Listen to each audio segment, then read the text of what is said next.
नमस्कार दोस्तों, मैं वैभव अंशल आज आपका स्वागत करता हूं तक्षशिला ट्यूटोरियल के ऑनलाइन चैनल पे। दोस्तों आज हम लोग बात करेंगे क्लास 12th के फिजिक्स के चैप्टर नंबर 10 के बारे में, जिसका नाम है तरंग प्रकाश की। इसमें दोस्तों हम लोग लेक्चर 10.7 तक कंप्लीट कर चुके थे। आज हम लोग बात करेंगे अपने नेक्स्ट लेक्चर की, यानी लेक्चर 10.8 के बारे में। ठीक है दोस्तों, तो देखिए अभी तक हमने लास्ट वाले सेशन में 10.5 में, 10.6 में और 10.7 में हमने क्या हुआ पूरा व्यतिकरण के बारे में पढ़ रखा है। ठीक है, लेक्चर 10.6 में जो है हमने यंग का दृक रेखा छिद्र प्रयोग पढ़ा था और उसमें कुछ हमने फॉर्मूले भी ड्राइव किए थे। और लेक्चर 10.7 में हमने फ्रिंज की चौड़ाई और कोणीय चौड़ाई के बारे में बात की थी। ठीक है, अब हम लोग उस पे बेस्ड कुछ क्वेश्चन देखेंगे और ये समझने का प्रयास करेंगे कि क्वेश्चन किस टाइप के आते हैं और कैसे कैसे आते हैं। ठीक है, तो चलिए दोस्तों अब मैं स्टार्ट करता हूं। देखिए ये जो हमारा क्वेश्चन है, ये क्वेश्चन क्या है, 10.8 का पहला क्वेश्चन है यंग के प्रयोग में। ठीक है, यंग के दृक रेखा छिद्र प्रयोग में केंद्रीय फ्रिंज से पहला है तीसरी दीप्त और दूसरा है तीसरी अदीप्त। ठीक है, ये दोनों अलग अलग केस हैं। ठीक है, यंग के प्रयोग में केंद्रीय फ्रिंज से तीसरी दीप्त और तीसरी अदीप्त फ्रिंजों पर पहुंचने वाली प्रकाश तरंगों के मध्य कलांतर और पथांतर कितना होगा। दोस्तों अगर किसी तरह से कलांतर निकल जाए तो पथांतर मिल जाएगा, और अगर पथांतर मिल जाएगा तो कलांतर भी हम निकाल लेंगे। ठीक है, तो दोस्तों सबसे आसान बात है, हमने पढ़ा है कि अगर हम बात करते हैं यंग के दृक रेखा छिद्र प्रयोग की, तो सारी दूरियों को हम लोग किससे, पर्दे के मध्य बिंदु O से नापते थे। ठीक है, और वैसे भी हमने ये पढ़ रखा है कि भाई दीप्त फ्रिंजें कब बनेगी, दीप्त फ्रिंज तब बनेगी जब आपका कौन सा व्यतिकरण होगा, समपोषी व्यतिकरण होगा। ठीक है, जब आपका समपोषी व्यतिकरण होगा तभी आपकी दीप्त फ्रिंजें बनेगी। ये बात समझ रहे हैं आप? ठीक है, जब समपोषी व्यतिकरण होगा तभी आपकी दीप्त फ्रिंज बनेगी। ठीक, और जब विनाशी व्यतिकरण होगा तब आपकी अदीप्त फ्रिंज बनेगी। अब भाई समपोषी व्यतिकरण होगा तभी दीप्त फ्रिंज बनेगी, और समपोषी व्यतिकरण के लिए शर्त क्या थी दोस्तों कि पथांतर कितना होना चाहिए, पथांतर जो है वो n लैम्डा के बराबर होना चाहिए, जहां n क्या है, n फ्रिंज की कोटि है। कोटि मतलब पहली फ्रिंज, दूसरी फ्रिंज, तीसरी फ्रिंज, मतलब ये फ्रिंज की कोटि है। ठीक है, तो चलिए दोस्तों हम स्टार्ट करते हैं, और जो इसका की आइडिया है, इस क्वेश्चन को कैसे सॉल्व करेंगे, इसका जो आइडिया है वो हमें कहां से मिलता है, वो हमें इसी वाली कंडीशन से मिलता है कि समपोषी व्यतिकरण होगा तब दीप्त फ्रिंज बनेगी, और समपोषी व्यतिकरण के लिए कंडीशन है delta x equal n lambda. ठीक है, और इसी प्रकार विनाशी व्यतिकरण होगा तब आपकी अदीप्त फ्रिंज बनेगी, और अदीप्त फ्रिंज बनने के लिए, विनाशी व्यतिकरण होने के लिए ये शर्त है कि पथांतर डेल्टा x किसके बराबर होना चाहिए, 2n-1 लैम्डा बाई 2 के बराबर होना चाहिए। ठीक है, चलिए हम लोग फर्स्ट वाला पार्ट देखेंगे। ठीक है, दीप्त फ्रिंज के निर्माण के लिए, दीप्त फ्रिंज के निर्माण के लिए, भाई दीप्त फ्रिंज के निर्माण के लिए पथांतर कितना होना चाहिए, पथांतर आपका होना चाहिए n लैम्डा। ठीक है, लेकिन दोस्तों हम बात कर रहे हैं तीसरी फ्रिंज के लिए, तो तीसरी फ्रिंज के लिए n बराबर कितना हो जाएगा, 3 हो जाएगा। ठीक है, तीसरी फ्रिंज के लिए, भाई तीसरी फ्रिंज के लिए n बराबर कितना हो जाएगा, n बराबर आपका 3 हो जाएगा। यहां पुट कर दीजिए तो पथांतर निकल आएगा delta x equal to 3 lambda. ठीक, अच्छा अब आपको ये सोचना है कि भाई लैम्डा कहां से लाएंगे। ठीक है, तो दोस्तों इस क्वेश्चन में लैम्डा दिया हुआ है, देखिए लैम्डा बराबर दिया है आपको 6000 एंगस्ट्रॉम। ठीक है, 6000 एंगस्ट्रॉम आपको दिया हुआ है, तो आप इसका यूज कर लेंगे, यहां पे रख दीजिए। तो पथांतर डेल्टा x कितना आ गया, 3 इंटू 6000 एंगस्ट्रॉम। दोस्तों एंगस्ट्रॉम को मीटर में बदलेंगे तो आप ये जान लीजिए कि एक एंगस्ट्रॉम बराबर कितना होता है, एक एंगस्ट्रॉम बराबर होता है 10⁻⁻10 मीटर। ठीक है, तो इसीलिए 6000 एंगस्ट्रॉम किसके बराबर हो जाएगा, ये हो जाएगा 6000 इंटू 10⁻⁻10 मीटर के, जिसको सॉल्व करने पर आएगा 6 इंटू 10⁻⁷ मीटर। ठीक है, चलिए यहां रख दीजिए। खैर इसको मैं अभी मीटर में करता हूं, 10⁻⁻10 ये आ गया मीटर में। ठीक, अच्छा इसको सॉल्व कर लेंगे, मात्रा के एकदम लास्ट में लिख देंगे। देखिए 6 3 18 हो गया, यहां से 3 पावर निकलेगी प्लस की 3 वो इसमें चली जाएगी, तो कितना होगा 10⁻7 हो गया, माइनस का 7। ठीक है, आप इसको थोड़ा सा और सॉल्व कर सकते हैं, और डेल्टा x इक्वल 1.8 इंटू 10 की पावर यहाँ +1 निकलेगी, वो इसमें भेज देंगे, 10⁻⁻6 हो जाएगा, और मात्रा क्या हो जाएगा, मीटर।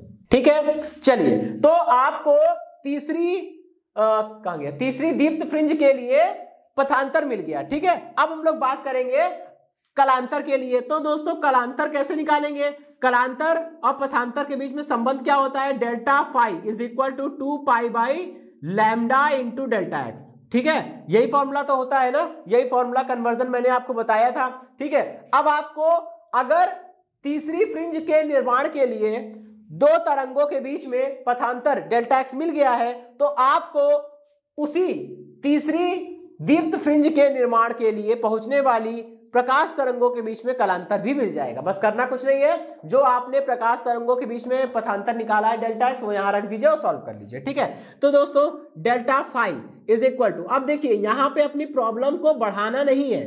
ठीक है, डेल्टा एक्स की ये वाली न्यूमेरिक वैल्यू मत रखिएगा, वरना आपका काम बहुत ज्यादा बढ़ जाएगा।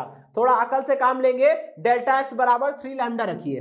ठीक है, डेल्टा एक्स बराबर 3 लैम्डा रखिए। फायदा क्या होगा, लैम्डा से लैम्डा कटेगा ना, लैम्डा से लैम्डा कैंसिल हो जाएगा, और delta phi is equal to 3 दूना 6 पाई आ जाएगा। ठीक है, बस हो गया आसानी से। ठीक है, नहीं तो आपको कैलकुलेशन करना पड़ता फालतू में। चलिए, तो समझ में आ गई इतनी बात। अब हम लोग दोस्तों सेकंड वाला पोर्शन करेंगे। ठीक है, और बात करेंगे तीसरी अदीप्त फ्रिंज के लिए। चलिए, अदीप्त फ्रिंज के निर्माण के लिए दोस्तों, अदीप्त फ्रिंज के निर्माण के लिए यह अति आवश्यक है कि प्रकाश तरंगों के बीच में जो पथांतर होना चाहिए। ठीक है, अदीप्त फ्रिंजों के निर्माण के लिए यह बहुत आवश्यक है कि प्रकाश तरंगों के बीच में जो पथांतर होना चाहिए वो 2n-1 लैम्डा बाई 2d के बराबर होना चाहिए। ठीक है, सॉरी डी नहीं है, हाँ लैम्डा बाई 2। ठीक है, तो मैंने बाई एन की वैल्यू ली थी। ठीक है, अच्छा अब हमको क्वेश्चन में क्या बोल रहे हैं कि तीसरी अदीप्त फ्रिंज के लिए हमें काम करना है। तो भाई तीसरी अदीप्त फ्रिंज के लिए n बराबर कितना हो जाएगा, 3 हो जाएगा। तीसरी अदीप्त फ्रिंज के लिए n बराबर हमको यहाँ पे 3 रखना पड़ेगा। देखिए यहां पे आप 3 रखेंगे, 3 दूना 6 माइनस 1 5 बचेगा ना, तो ये कितना हो जाएगा, delta x is equal to 5 lambda upon में 2। यहां पे इसको केवल कैलकुलेट करना है आपको। ठीक है, वैल्यू रखिए, लैम्डा की वैल्यू कितनी है, 6000 एंगस्ट्रॉन्ग है, इसको हम मीटर में कन्वर्ट कर लेंगे। अब ये आ गया मीटर में, इसको सॉल्व कर लीजिए। ये पूरा इसको 3000 कैंसिल कर देगा। ठीक है, ये 5 तिया हो जाएगा 15। Delta x is equal to 15, और यहां से पावर 3 निकली, उसमें चली गई 10 की पावर -7। इसको और सॉल्व करके हम लिख सकते हैं delta x equal 1.5 into 10 raise to the power -6।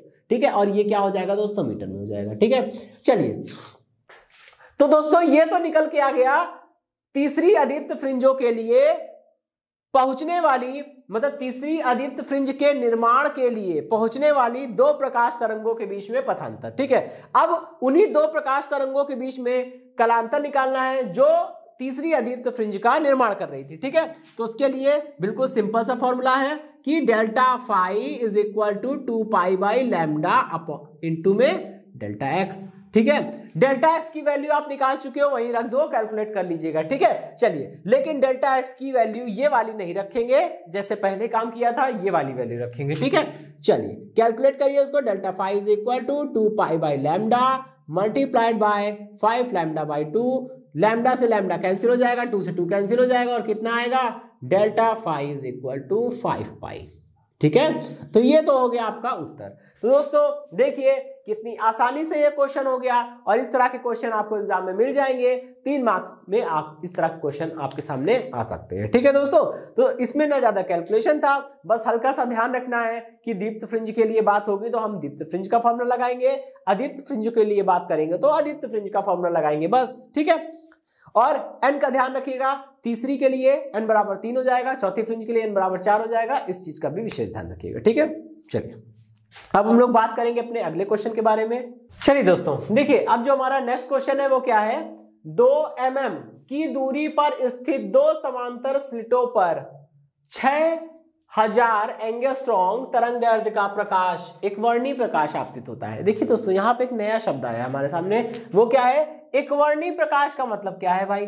देखिए दोस्तों, जब हमने आपको चैप्टर नंबर 9 में, ठीक है, एकदम चैप्टर नंबर 9 जब खत्म होने वाला था तो हमने एक टॉपिक पढ़ा था प्रिज्म, और प्रिज्म के बाद हमने टॉपिक पढ़े थे वर्ण विक्षेपण। ठीक है दोस्तों, वर्ण विक्षेपण था क्या, वर्ण विक्षेपण का मतलब होता था कि जब प्रिज्म में से श्वेत प्रकाश गुजरता था तो प्रिज्म जो है वो श्वेत प्रकाश जिन 7 रंगों से मिलकर बना है तो श्वेत प्रकाश को 7 रंगों में तोड़ने का काम करता था, और इसी घटना को हम लोग क्या बोलते हैं, प्रकाश का वर्ण विक्षेपण बोलते थे।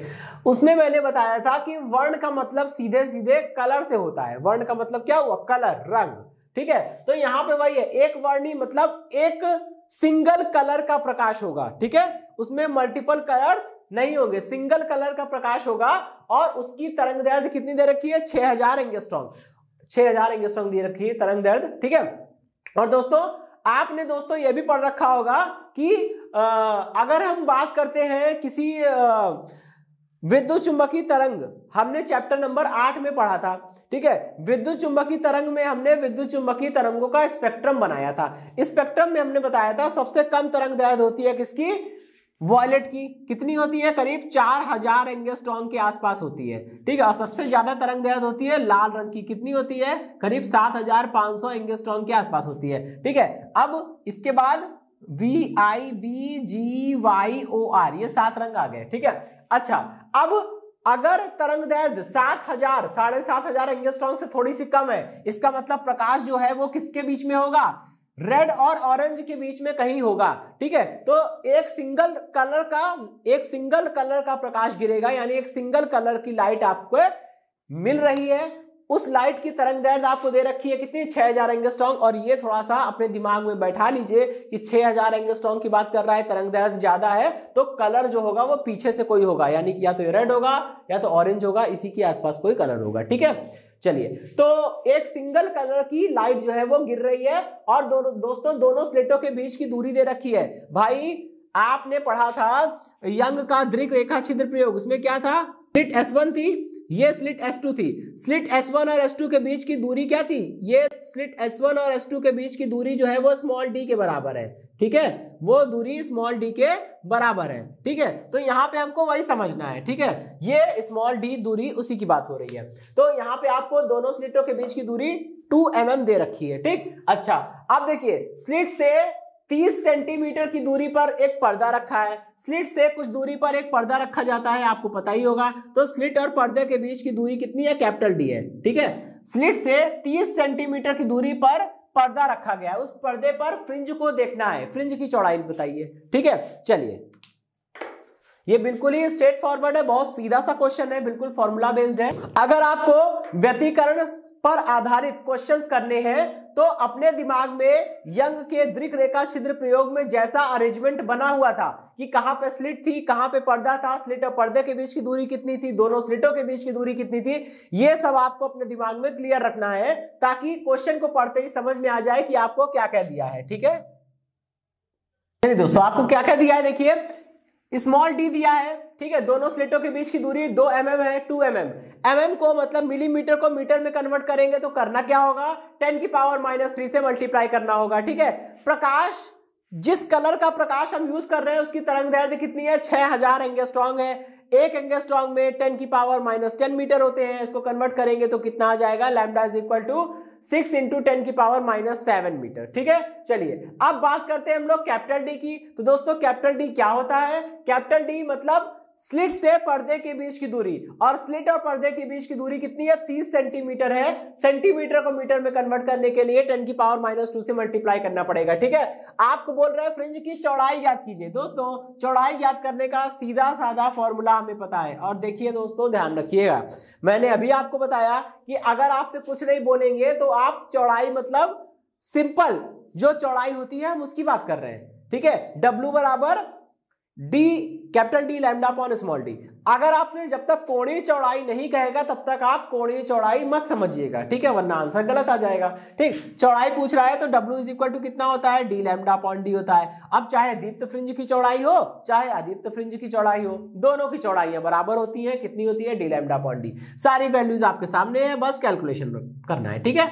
कैपिटल D की वैल्यू कितनी है, 30 × 10 की पावर -2। लैम्डा कितना है, इसको भी हमने मीटर में कन्वर्ट कर लिया है, सबको MKS में कन्वर्ट करना मत भूलिएगा, ठीक है। चलिए, अब स्मॉल d किस में है, मीटर में है, ये भी मीटर में कर लिया MKS में, ठीक है। 2 × 10 की पावर -3। अब देखिए क्या क्या कैंसिल होगा, जो भी कैंसिल हो रहा हो, देखिए 3 से इसको काट दीजिए, 2 से काट दीजिए, 3 बार चला जाएगा, ठीक है। ये हो जाएगा 3 का से मल्टीप्लाई होगा 9 हो गया, और यहां से पावर 1 निकलेगी, पावर -1 -8 और प्लस का 3 माइनस का 5, 10 की पावर -5, ये तो हो गया W। अब दोस्तों हम लोग इसको क्या लिख सकते हैं, इसको हम लोग इस तरह से लिख सकते हैं कि W is equal to 0.9 into 10 की पावर -6 मीटर। और दोस्तों 10 की पावर -6 मीटर को हम लोग क्या बोल सकते हैं, इसी को तो हम लोग बोलते हैं माइक्रो। इसका मतलब इसकी चौड़ाई कितनी हो गई, 0.9 माइक्रोमीटर, ठीक है। फ्रिंज की चौड़ाई कितनी हो गई, 0.9 माइक्रोमीटर, ठीक है। चलिए दोस्तों ये क्वेश्चन खत्म हुआ। अब देखिए ये क्वेश्चन कितना इजी था, ठीक है। ये क्वेश्चन 2 मार्क्स में आपको आ सकता है, ठीक है। अब करना कुछ नहीं, केवल कैलकुलेशन करना, वो भी इतनी इजी है कि आराम से हो गया, देखिए, ठीक है। अब हम लोग आगे बढ़ेंगे और एक नए टाइप का क्वेश्चन देखेंगे, ठीक है। देखिए नेक्स्ट क्वेश्चन क्या है, नेक्स्ट क्वेश्चन में बोल रहे हैं कि 2 स्लिटों के बीच की दूरी कितनी है, 0.5 mm, यानी कि 0.5 मिलीमीटर है, ठीक है। दोनों स्लिटों के बीच की दूरी दी गई है, मतलब कि आपको स्मॉल डी का मान दिया गया है, ठीक है दोस्तों। कितना दिया है, 0.5 mm। इसको तुरंत कन्वर्ट कर लेंगे मीटर में, और कितना आ जाएगा, 0.5 मिलीमीटर को मीटर में कन्वर्ट करने के लिए 10 की पावर -3 से मल्टीप्लाई करना होता है, ठीक है। अच्छा, इन पर एक वर्णीय प्रकाश जो है वो लंबवत आपतित होता है, ठीक है, ठीक। प्रकाश जो है वो लंबवत गिर रहा है स्लिट पे। यदि 3 मीटर दूरी पर रखे पर्दे, भाई स्लिट से पर्दे की दूरी है 3 मीटर, और स्लिट से पर्दे के बीच की दूरी को हमने डायग्राम में क्या बनाया था, कैपिटल डी बराबर 3 मीटर आपको दिया गया है, ठीक है। चलिए, तो 3 मीटर की दूरी पर रखे पर्दे पर फ्रिंज की चौड़ाई कितनी है, 4 mm है, तो प्रकाश की तरंगदैर्ध्य का मान क्या होगा, ठीक है। आपको फ्रिंज की चौड़ाई W दे रखी है कि पर्दे पर जो फ्रिंज बन रही है उसकी चौड़ाई कितनी है, 4 mm है, ठीक है। mm को मतलब मिलीमीटर को मीटर में कन्वर्ट कर लीजिए 10 की पावर -3 से मल्टीप्लाई करके, ठीक है। अच्छा, अब आपको प्रकाश की तरंगदैर्ध्य का मान निकालना है। तो दोस्तों हम जानते हैं कि फ्रिंज की चौड़ाई का मान निम्नलिखित होता है, W is equal to D lambda upon D, capital D lambda upon small D. यहां से आपको लैम्डा निकालना है ना, तो चलिए कोई बात नहीं, लैम्डा निकालिए। लैम्डा इज इक्वल टू कितना हो जाएगा, W into small D upon में कैपिटल डी, ठीक है।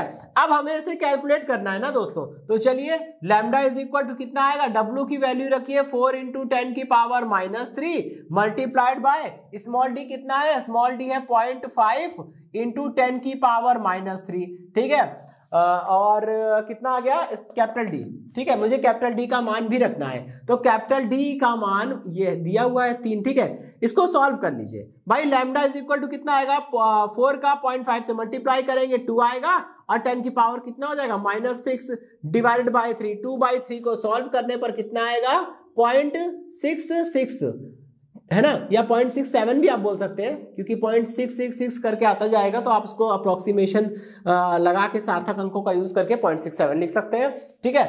इंटू में 10 की पावर -6, ठीक है। अब इसको आप कन्वर्ट कर लीजिए किसमें दोस्तों, हम इसे कन्वर्ट कर लेंगे एंगस्ट्रॉन्ग में। तो एंगस्ट्रॉन्ग में कन्वर्ट करने के लिए कितना हो जाएगा, ये हो जाएगा 6 7 और 2 पावर और जाएगी 00, ठीक है। ये हो गया एंगस्ट्रॉन्ग, ठीक।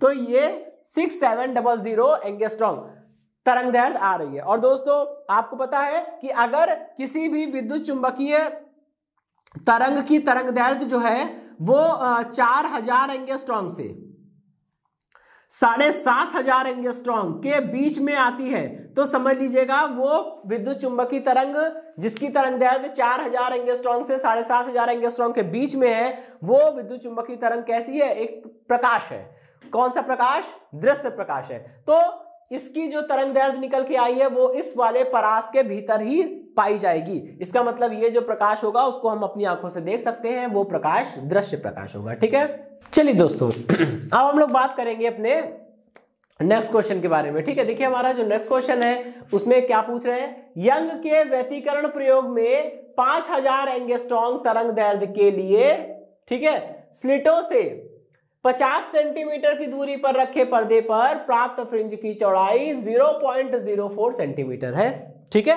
अच्छा, अभी देखिए क्या पूछ रहे हैं, पर्दे के केंद्रीय दीप्त फ्रिंज से तीसरी दीप्त फ्रिंज, ध्यान रखिएगा, दीप्त फ्रिंज की बात हो रही है, वो भी थर्ड नंबर की दीप्त फ्रिंज, ठीक है। तीसरी दीप्त फ्रिंज और दूसरी अदीप्त फ्रिंज की दूरी ज्ञात कीजिए। अब इस चीज को समझिएगा, सबसे पहले यंग के व्यतिकरण प्रयोग में आपको तरंग दैर्ध्य का मान दिया है, मतलब जो प्रकाश आप प्रयुक्त कर रहे हैं, जो प्रकाश आप प्रयोग कर रहे हैं उसके लिए लैम्डा बराबर दिया है कितना, 5000 एंगस्ट्रॉम, ठीक है। इसको आप इस तरह से लिख सकते हैं कि 5 × 10⁻³ सॉरी 10 की पावर यहां पे 10 चढ़ाएंगे और ये हो जाएगा -7, ठीक है, मीटर। ये मीटर में आ गया।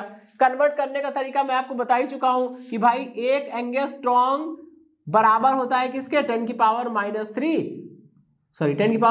मीटर के, ठीक है, 10 की पावर -10 मीटर के होता है। तो यहाँ पे जब 10 की पावर -10 रखेंगे, 5000 में ये जो 1000 है वो 10 की पावर 3 बन के उसको कैंसिल कर देगा और 10 की पावर -7 बचेगा, ठीक है। अच्छा, अभी समझिएगा, अभी आपको ये दे दिया गया। और देखिए स्लिटों से 50 सेंटीमीटर की दूरी पर रखे पर्दे, यानी कि स्लिट से 50 सेंटीमीटर की दूरी पर पर्दा रखा है, तो स्लिट और पर्दे के बीच की दूरी को हम लोग कैपिटल डी बोलते हैं। इसका मतलब आपको कैपिटल डी बराबर कितना दिया है, 50 सेंटीमीटर। इसको आप मीटर में कन्वर्ट करेंगे तो कितना हो जाएगा, 50 × 10 की पावर -2 मीटर, ठीक है। अच्छा, फ्रिंज की चौड़ाई दे रखी है दोस्तों, यानी आपको W का मान भी दिया है, कितना दिया है, W का मान 0.04 सेंटीमीटर है। इसको मीटर में कन्वर्ट करने के लिए 0.04 और सेंटीमीटर को मीटर में कन्वर्ट करने के लिए 10 की पावर -2 मीटर। अच्छा, अब बोल रहे हैं पर्दे के केंद्रीय दीप्त फ्रिंज से तीसरी दीप्त फ्रिंज की चौड़ाई निकालनी है। दोस्तों यहां मैं आपको थोड़ा सा डायग्राम बना के एक चीज क्लियर करना चाहूंगा, फिर हम लोग क्वेश्चन स्टार्ट करेंगे। यंग के दृक रेखा छिद्र प्रयोग में सामने पर्दा लगा था, पर्दे के मध्य बिंदु को हमने O माना था और इसी बिंदु O पर हमारी केंद्रीय दीप्त फ्रिंज बन रही थी, जो व्यतिकरण के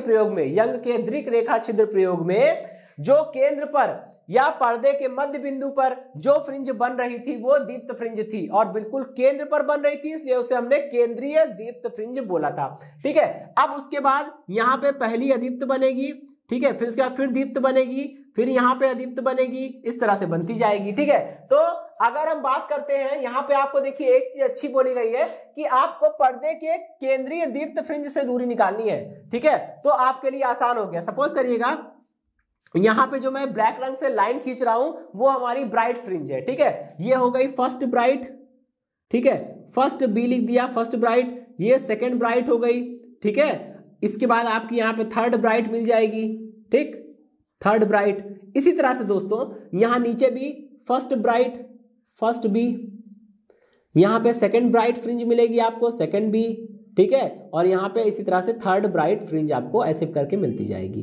ठीक है। ऐसे फिर फोर्थ, फिफ्थ, सिक्स्थ और ऐसे नीचे भी फोर्थ, फिफ्थ, सिक्स्थ ऐसे मिलती जाएगी, ठीक है। अब दो ब्राइट फ्रिंज के बीच में डार्क फ्रिंज बनती है, ये तो आप लोग जानते ही हैं, ठीक है। तो यहाँ पे जरा ध्यान रखिएगा, आपको पर्दे के केंद्रीय बिंदु की बात कर रहा है, यानी कि केंद्रीय बिंदु तो यहाँ पे हो गया और केंद्रीय बिंदु पर ही केंद्रीय दीप्त फ्रिंज बनती है। तो केंद्रीय दीप्त फ्रिंज से तीसरी दीप्त फ्रिंज की दूरी निकालनी है। दोस्तों तीसरी दीप्त फ्रिंज कहां बन रही है, यहां बन रही है। अब ये दूरी आपको निकालनी है, ये निकालना है YN, ठीक है ना। और हमने दीप्त फ्रिंजों के लिए YN का मान कितना है वो जानते हैं हम, और अदीप्त फ्रिंजों के लिए YN का मान कितना है वो भी जानते हैं। वो फॉर्मूला हम लगाएंगे दोस्तों, लेकिन कब लगाएंगे, हम तभी लगाएंगे जब आपको किसी भी फ्रिंज की दूरी पूछी हो, लेकिन कहां से, केंद्रीय दीप्त फ्रिंज से दूरी पूछी हो तब लगाएंगे। सपोज करिए आपसे पूछा होता कि तीसरे दीप्त फ्रिंज की दूरी बताओ पहले दीप्त फ्रिंज से, तो थोड़ा सा आपका काम बढ़ जाता। करना क्या पड़ता भाई, केंद्रीय दीप्त फ्रिंज से तीसरे की दूरी निकालते, हमें फॉर्मूला पता है, ठीक है। फिर केंद्रीय दीप्त फ्रिंज से पहले दीप्त फ्रिंज की दूरी निकालते, फिर आपको करना क्या पड़ता कि पहले और तीसरे दीप्त फ्रिंज के बीच की दूरी निकालने के लिए आपको यह करना पड़ता कि केंद्रीय दीप्त फ्रिंज से तीसरे की दूरी माइनस केंद्रीय दीप्त फ्रिंज से पहले की दूरी, घटाते तब जाके आपको डिस्टेंस मिलती, ठीक है। तो इतना काम आपका बढ़ जाता। या आप थोड़ा सा बुद्धि चलाते तो आप ये भी समझ सकते हैं कि पहली और तीसरी दीप्त फ्रिंज के बीच में दो अदीप्त फ्रिंजें बनेगी और एक दीप्त फ्रिंज भी बनेगी, ठीक है। इसका और दीप्त हो चाहे अदीप्त हो, भाई फ्रिंजों की चौड़ाई क्या होती, बराबर होती है। तो इसका मतलब एक फ्रिंज यहां बनेगी, एक फ्रिंज ये हो गई दीप्त वाली, एक फ्रिंज अदीप्त हो गई, तो टोटल 3W, इनके बीच की डिस्टेंस कितनी हो जाएगी 3W। और आप डायरेक्ट भी इसको सॉल्व कर सकते हैं, ठीक है, तो वैसे भी कर सकते हैं, इजी है, ठीक। चलिए, तो सबसे पहले हम दीप्त फ्रिंज के लिए बात करेंगे। तो केंद्रीय दीप्त फ्रिंज से तीसरे अदीप्त फ्रिंज की दूरी, केंद्रीय दीप्त फ्रिंज से तीसरी दीप्त फ्रिंज की दूरी भाई कैसे निकालेंगे? देखिए yn होता है, n होता है फ्रिंज का ऑर्डर यानी फ्रिंज की कोटि। हम बात कर रहे हैं तीसरे फ्रिंज की, तो यहां पे हमने y3 लिख दिया, और तीसरी फ्रिंज तो है लेकिन कौन सी है? दीप्त फ्रिंज है यानी कि ब्राइट फ्रिंज, तो y3 के नीचे छोटा सा b लिख दिया। y3 का मतलब तीसरे दीप्त फ्रिंज की बात हो रही है, y3 का मतलब तीसरी फ्रिंज की बात हो रही है, और b मतलब ब्राइट यानी कि दीप्त फ्रिंज की बात हो रही है। कैसे निकालेंगे वो हो जाएगा, उसका फॉर्मूला हमारे पास है, ठीक है। पहले हम nवे के लिए बात करते हैं। nवे के लिए फॉर्मूला क्या होता है? n d लैम्डा अपॉन में स्मॉल d। जब n बराबर 3 होगा तो तीसरे फ्रिंज के लिए n बराबर 3, तीसरी दीप्त फ्रिंज के लिए दोस्तों n बराबर हमको 3 रखना पड़ेगा। रखिए जरा, इसमें कितना हो जाएगा? ये हो जाएगा y3 ऑफ b। इसका मतलब y3 का मतलब तीसरे फ्रिंज की बात हो रही है, b मतलब तीसरे ब्राइट फ्रिंज यानी कि दीप्त फ्रिंज की बात हो रही है। रखिए यहाँ पे, ये हो जाएगा 3d लैम्डा अपॉन में स्मॉल d, ठीक है। और देखिए d lambda upon small d को हम लोग w भी लिख सकते हैं, इसीलिए मैं कह रहा था, या तो आप डायरेक्ट ये भी समझ सकते हैं कि इसके बीच में 3 फ्रिंज बनेंगे तो उनकी आप चौड़ाई निकाल लीजिए, ठीक है। अच्छा, अब आइए इसको समझते हैं, ठीक। चलिए कैलकुलेट किया जाए। ये हो जाएगा आपका d लैम्डा, 3 हो गया, d की वैल्यू आपको दी हुई है, कहां गई? ये है, ठीक है। 50 इंटू 10 की पावर -2, और लैम्डा कितना है भाई? ये है 5 इंटू 10 की power -7 divided by small D. Small D क्या है? स्मॉल डी आपको नहीं दिया है, तो अब यहां पे आप सोचेंगे ये कैसे होगा, तो प्रॉब्लम की बात नहीं है, ठीक है। तो ये डी लैम्डा समझिएगा, ये W नहीं बन जाएगा, डी लैम्डा अपॉन डी, ये क्या बनेगा? ये W बन जाएगा। तो यहां पे रख दीजिए 3W, और W की वैल्यू आपको दी हुई है। अब ये सॉल्व हो जाएगा, y3 ऑफ b यानी कि तीसरे दीप्त फ्रिंज की दूरी जो होगी, केंद्रीय दीप्त फ्रिंज से जो दूरी होगी वो कितनी हो जाएगी, इसको कैलकुलेट कर लीजिए बस, ठीक है। 10 की पावर -2। अब देखिए यहां पे कितना होगा, ये हो जाएगा 0.12, ठीक है, 4 3 12, 0.12 इंटू 10 की पावर -2 मीटर, ठीक है। या फिर आप इसे इस तरह से भी लिख सकते हैं कि तीसरे दीप्त फ्रिंज की दूरी इज इक्वल टू, ये हो जाएगा 1.2 इंटू 10 की पावर -3, है ना, -3 मीटर। और इसी चीज को हम क्या लिख सकते हैं? इसी चीज को हम लिख सकते हैं y3 of b is equal to 1.2, और ये 10 की पावर -3 मीटर क्या बन जाएगा दोस्तों? मिलीमीटर बन जाएगा, ठीक है। इसी प्रकार हम यहाँ पे केंद्रीय दीप्त फ्रिंज से तीसरे दीप्त फ्रिंज के बीच की दूरी को निकाल लिया, ठीक है। अब हम लोग सेकंड वाले केस के लिए काम करेंगे, यानी दूसरी अदीप्त फ्रिंज के लिए काम करेंगे, ठीक है। केंद्रीय दीप्त फ्रिंज से दूसरी अदीप्त फ्रिंज की दूरी कैसे निकालेंगे दोस्तों? yn, ठीक है, nv फ्रिंज की बात हो रही है और अदीप्त फ्रिंज की बात हो रही है, इसलिए नीचे यहां पे d लिख दिया, मतलब डार्क, ठीक है। तो nv dark fringe, nth dark fringe की बात हो रही है, यानी कि nv अदीप्त फ्रिंज की बात। तो दूरी कितनी होगी दोस्तों nv अदीप्त फ्रिंज के लिए? ये फॉर्मूला हमने पढ़ा है 2n-1, और ये होता है लैम्डा अपॉन, यहां d भी होता है, ठीक है, d lambda upon 2 into small d, ठीक है। अब आप दूसरी फ्रिंज के लिए काम कर रहे हैं, ठीक है। दूसरी अदीप्त फ्रिंज के लिए दोस्तों दूसरी अदीप्त फ्रिंज के लिए n बराबर कितना होगा? 2 होगा, ठीक है। दूसरी अदीप्त फ्रिंज के लिए n बराबर 2 होगा, ठीक है। यहां पे रख दीजिए, कितना हो जाएगा ये? y2 ऑफ d, मतलब कि दूसरी अदीप्त फ्रिंज के लिए 2 रखिए, तो कितना होगा? 2 2 4 -1 यानी कि 3, ये टोटल हो जाएगा 3d लैम्डा अपॉन में 2d, ठीक है। अब आप समझिएगा यहां पे ये क्या बन जाएगा? d लैम्डा अपॉन में d, ये क्या बनेगा दोस्तों? ये बन जाएगा आपका w, ठीक है, यानी कि फ्रिंज की चौड़ाई, ओके। चलिए, तो क्या बना ये? y2 of d is equal to, ये बन गया 3/2, और ये d लैम्डा अपॉन d बन गया w। अब w की वैल्यू आपको दी हुई है, कैलकुलेट कर लीजिए, ठीक है। y2 of d is equal to 3/2 multiplied by W की वैल्यू 0.04 इंटू 10⁻⁻²। आप इसे कैलकुलेट कर लीजिएगा तो कितना आ जाएगा, ये आ जाएगा y2 of d is equal to ये हो जाएगा 4 तिया 12 0.12 डिवाइड करेंगे 0.06, ठीक है, और ये 0.06 है, इसको आप अगर कन्वर्ट करेंगे तो ये आ जाएगा 6 इंटू 10⁻⁻4 मीटर, ठीक है, ये हो गई इसकी डिस्टेंस।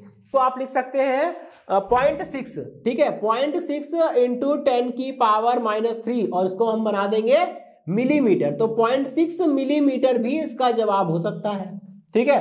तो दोस्तों आप देख रहे हैं कि ये वाला क्वेश्चन भी कितनी आसानी से सॉल्व हो गया। इस तरह के क्वेश्चन दोस्तों 3 मार्क्स में आपको मिल सकते हैं, ठीक है, और जिसमें अगर कहीं पे आपको 2-3 चीजें पूछ लेंगे तो ये 5 मार्क्स में यानी कि लॉन्ग क्वेश्चन भी तैयार हो सकता है। उसमें आपको 2-3 चीजें पूछ लेंगे, जैसे फ्रिंज की चौड़ाई पूछ सकते हैं, ठीक है, 2 फ्रिंजों के बीच की दूरी पूछ सकते हैं, आपको ऐसा पूछ सकते हैं कि तीसरी दीप्त फ्रिंज की पहली दीप्त फ्रिंज से दूरी बताइए, तीसरे दीप्त फ्रिंज की दूसरी अदीप्त फ्रिंज से दूरी बताइए, तो वहां पे हमें घटाना पड़ेगा भाई। दोनों फ्रिंजों की दूरियां, जिन 2 फ्रिंजों के बीच की आपस में दूरियां पूछी है, उन दोनों फ्रिंजों की दूरियां निकालनी पड़ेगी हमें, कहां से, केंद्रीय दीप्त फ्रिंज से। फिर आप क्वेश्चन के अकॉर्डिंग घटा लीजिएगा, आपको डिस्टेंस मिल जाएगी। जैसे मैं यहां बता रहा था, तीसरी दीप्त फ्रिंज यहां बन रही है और पहली दीप्त फ्रिंज यहां बन रही है। अगर कोई आपसे पूछेगा तीसरी दीप्त फ्रिंज और पहली दीप्त फ्रिंज के बीच की दूरी बताइए, तो करना कुछ नहीं है, हमको केंद्रीय दीप्त फ्रिंज से तीसरे के लिए दूरी निकालेंगे, केंद्रीय दीप्त फ्रिंज से पहले के लिए दूरी निकालेंगे, फिर दोनों को आपस में माइनस कर देंगे तो इन दोनों के बीच की दूरी पता चल जाएगी, ठीक है दोस्तों। तो चलिए इसी के साथ ये सेशन वाइंड अप होता है, ये सेशन खत्म होता है। इस सेशन से जुड़े नोट्स प्राप्त करने के लिए डिस्क्रिप्शन में दिए गए लिंक पर जाके क्लिक कीजिए। ओके दोस्तों, आज के सेशन में इतना ही, मिलता हूं नेक्स्ट सेशन में, धन्यवाद।